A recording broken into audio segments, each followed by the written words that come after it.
வணக்கம். நான் உங்கள் நாடோடி. இந்தியாவின் தென்கோடி முனை, தமிழகத்தின் தெற்கு எல்லையாக திகழும் நகரம். வடவேங்கடம் முதல் தென்குமரி ஆயிடை தமிழ் கூறும் நல்லுலகம். ஆதி தமிழகத்தின் ஆவண நகரம். அரபிக்கடல், வங்காள விரிகுடா, இந்திய பெருங்கடல் என முக்கடலும் சங்கமிக்கும் கன்னியாகுமரி சுற்றுலா தலங்களின் கவனத்திற்குரியது.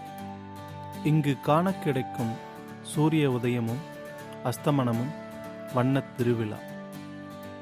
வானம் வாரி இறைக்கும் வர்ண ஜாலம் அது. பல வண்ண மணல் நிரம்பிய குமரி கடற்கரை காண காண இன்பமே. சிதறல். மலை மீது அமைந்துள்ள திருக்கோவில். சமண மத தீர்த்தங்கரர்களின் சிற்பங்கள் நிறைந்த அழகு கோவில். இந்திய தொல்பொருள் ஆய்வுத்துறையால் பராமரிக்கப்படும் இக்கோயிலை தரிசிக்க கன்னியாகுமரியிலிருந்து 45 கிலோமீட்டர் செல்ல வேண்டும். காந்தி நினைவாலயம். மகாத்மா காந்தியின் அஸ்தி பாதுகாத்து வைக்கப்பட்டுள்ள நினைவாலயம்.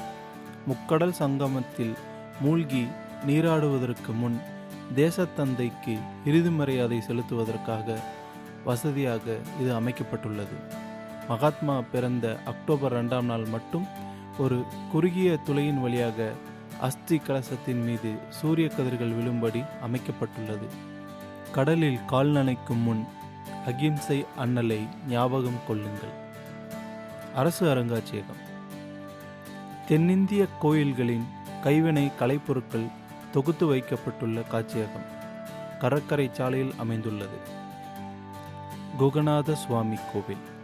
தென்கோடி முனையில் சோழர்கள் கால்தடம் பதித்துள்ளார்கள் என்பதற்கு இக்கோயில் ஒரு சான்றாகிறது. 1000 ஆண்டுகளுக்கு முன் ராஜராஜ சோழன் கட்டிய கோவில் என்று கருதப்படுகிறது. சோழர்களின் கட்டடக்கலை பாணியில் மிளிரும் குருநாத சுவாமி கோவிலில் உள்ள 16 கல்வெட்டுகள் அதன் வரலாற்றை சொல்கின்றன. இக்கோவில் குமரி ரயில் நிலையம் அருகில் உள்ளது. காமராஜர் நினைவாலயம். எளிய குடும்பத்தில் பிறந்து முதல்வராக உயர்ந்தவர் பெருந்தலைவர் காமராஜர். மதிய உணவு திட்டத்தின் மூலம் ஏழை பள்ளி குழந்தைகளின் வாழ்வில் விளக்கை ஏற்றியவர் கர்ம வீரர். படிக்காத மேதை என்று தமிழக மக்களால் புகழப்பட்ட மக்கள் தலைவர் காமராஜரின் நினைவாலயம். இது 2000 அக்டோபர் 2ஆம் தேதி திறந்து வைக்கப்பட்டுள்ளது. கேரளபுரம். விநாயகர் கோவில் இல்லாத ஊர் இருக்கிறதா? இது ஒரு புதிரான விநாயகர். தக்கலை அருகே உள்ள கேரளபுரத்து விநாயகர் கோவில் பிரபலமாக உள்ளது. இங்குள்ள விநாயகர் சிலை 6 மாதம் கருப்பாகவும் 6 மாதம் வெள்ளையாகவும் தெரிவார். நேரில் சென்றால் புதிரின் உண்மை புரியும். ஜீவா மணிமண்டபம். ஜீவா எனப்படும் ப. ஜீவானந்தம் எளிமையான தலைவர். தமிழகத்தில் மார்க்சிய இயக்கம் வளர காரணமாக இருந்த மார்க்சிய இயக்க முன்னோடி. தாமரை, ஜனசக்தி போன்ற பத்திரிகைகளின் வாயிலாக பொது உடைமை கருத்துக்களை மக்களிடம் கொண்டு சேர்த்தவர். தமிழ் இலக்கியத்தின் புலமை மிக்கவர். சென்னை வண்ணாரப்பேட்டையில் சட்டமன்ற உறுப்பினராக பணியாற்றியவர். சிறந்த நாடாளுமன்றவாதி. இந்த அரிய தலைவர் பெருமைப்படுத்தும் விதமாக ஏப்ரல் 18, 1998 நாகர்கோவிலில் இந்த நினைவாலயம் திறக்கப்பட்டுள்ளது.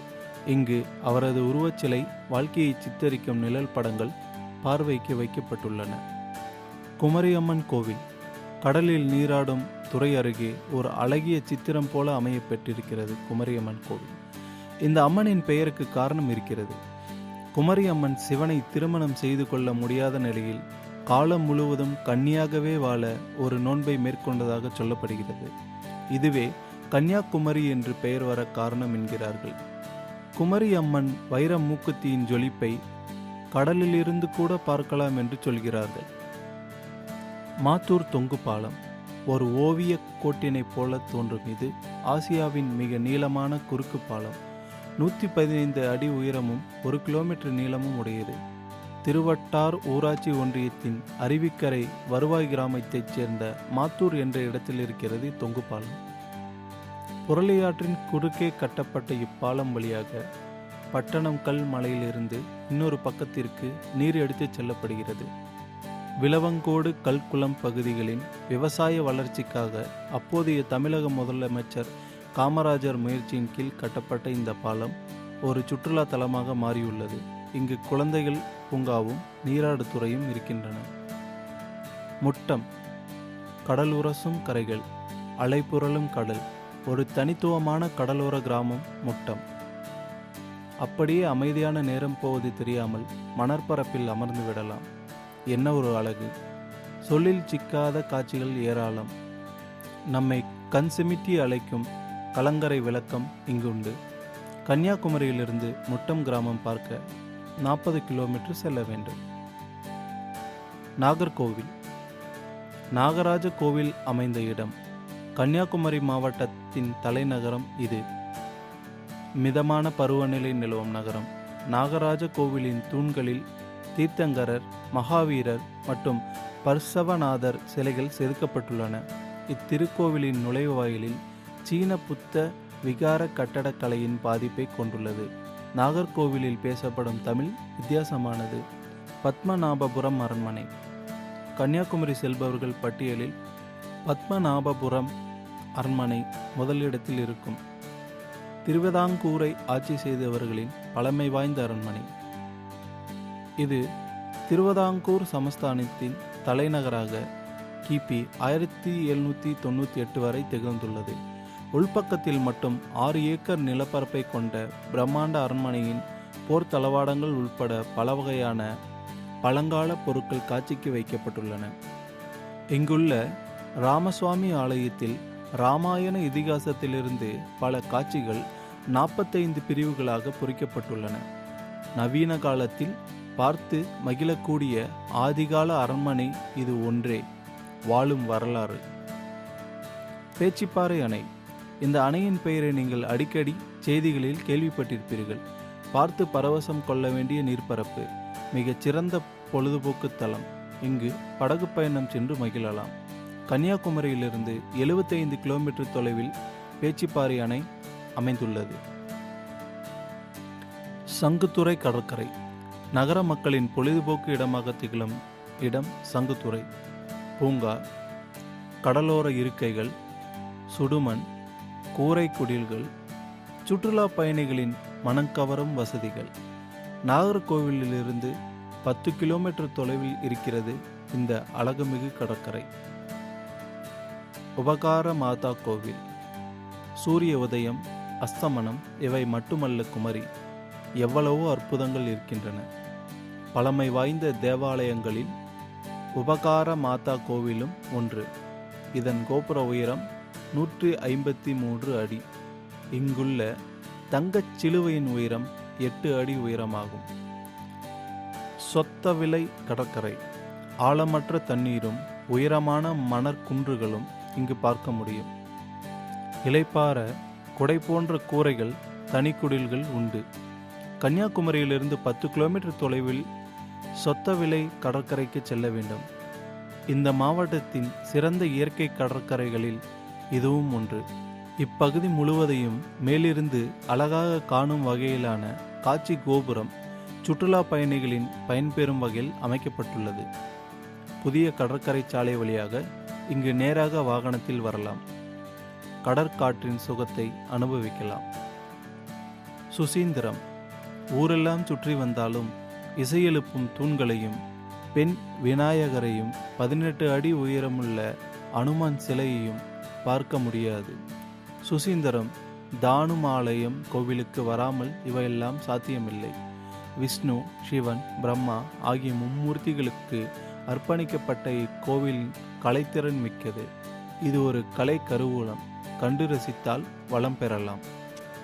சுவாமி விவேகானந்தர் பாறை நினைவு மண்டபம்.